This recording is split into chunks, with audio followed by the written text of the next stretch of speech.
So how did you know you were going to go on a mission? Did you know you typically had once or Yeah, twice a week, or did you someone come and get you? we were posted every day up at the headquarters. We knew where we were going. Oh, they took us in the interview room and they interviewed us about the whole mission, you know. And like I said, within a short time, we were leading a whole group. That's I forget how many squadrons, 3 squadrons or what, and eight in the squadron, and so. And you would fly as a squadron, all eight? Pardon? You would fly as a squadron, all eight would go out at the same time? Oh, we would fly as a whole group. We'd go over. We did what they call uh, saturation bombing. In other words, all salvo all the bombs at once, you know, and that covered the whole area. So salvo bombing, they call it. Do you remember any interesting missions that? Yeah, yeah. We had a bomb stick. It didn't drop, and so what did I do? That was when I flew the last 3 missions as a bombardier. We got lost. The weather, we broke up, and then we got separated. Well, so I didn't want to blow up a whole town of civilians, and so I just toggled the bombs off one at a time. So that was interesting. Another one was when we were flying along. Like I said, we're flying able. There's the lead plane is left, but the right wing gunners, it's like A, B, and the left wing gunner plane was B, you know, and then C was the right wing gun, and then there was D, E, F, G, you know, but G, E, F, G, and G was behind the lead plane, and what the heck was it? Oh yeah, one time we were flying along and we went into some bad weather, and the planes were going sliding one way and the other, and coming real close, you know, and anyway.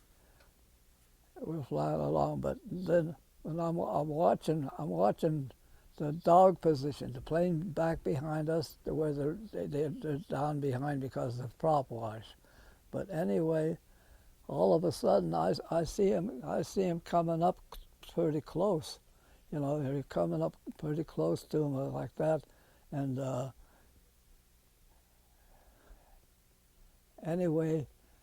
Anyway, I thought he was playing around. Sometimes they played around, you know, the horse around, trying to horse around. But anyway, when I seen the co-pilot right away grab the controls and everything, he grabbed it because he was coming right up under us, and when he grabbed the controls, I even hollered into Sandy, our pilot. I said, Sandy, watch your right wing, watch your right wing, you know. So when he come up. Anyway, the co-pilot grabbed the controls and he made a quick right turn, and he almost missed his wingman. So he just barely missed him. And first thing you know, I forget what the reason was, but they were bailing out. They had trouble. I don't know what it was. They started bailing out as they were going.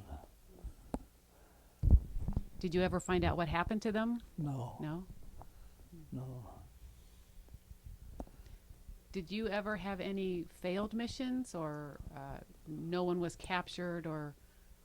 No, not our plane, no. But we had some closer. We had,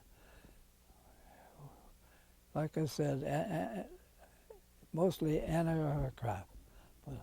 But one time I remember when we flying near Vienna, over 300, well, it was something like 390 or something like that, anti-aircraft guns. And we had a bunch of holes covered in our plane, yeah. Oh, in fact, a bunch of small ones. And I counted over 300 holes alongside of the fuselage. And pilots saying, hurry up, let's go, you know. But that one where the co-pilot was grabbing, or what happened is the pilot's oxygen line was down his side and it was pinched. He wasn't getting oxygen.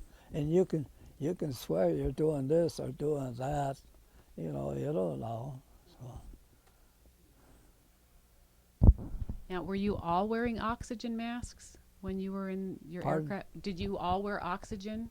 Oh, mask, oh yeah, 'cause, yeah. Was that cumbersome? Did it get in your way? No. You just got used like to your, it? Like your hand over your mouth and nose, strap back there. Oh, one day, I gotta tell you, one day I forgot. What the reason was I always keep it with the flying equipment, and that's all in one sack that we put in the plane when then we get dressed for the mission for high altitude missions. But anyway, I took it back because of mucus. I had a bad nose drip, so I washed it, but I forgot it that day. And here we are, we're pulling the stuff in the plane, and then it dawned on me. I had two choices if I didn't get my mask, to either take the oxygen hose and take a full oxygen and keep putting it in my mouth, or else bail out.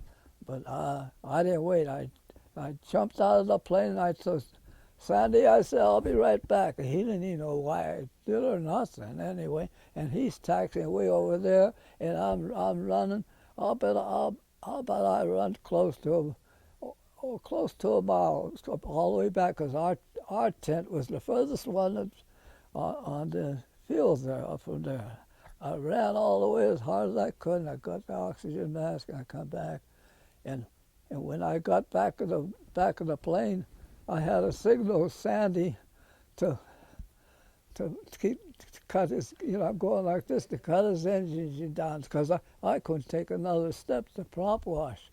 So he did that. I went the other side, got in the plane, and the fact they yanked me in because, so I was lucky to fly with the oxygen mask. That was the worst. Had you ever seen anyone do that before, that they didn't have their oxygen mask? No. No. And you weren't going to be the first. No, So, yes, no. no, I wasn't the first. I bet you on that. Yeah. How were your crew? Can you tell me anything about the rest of the crew, like the pilot? You have a pilot and a co-pilot, is that correct? And what Yeah. can you just tell me about all of them? Our pilot, he like I said, he turned out to be the best. He was from Virginia, and he called me Poppy, and I don't know. Raj was the co-pilot.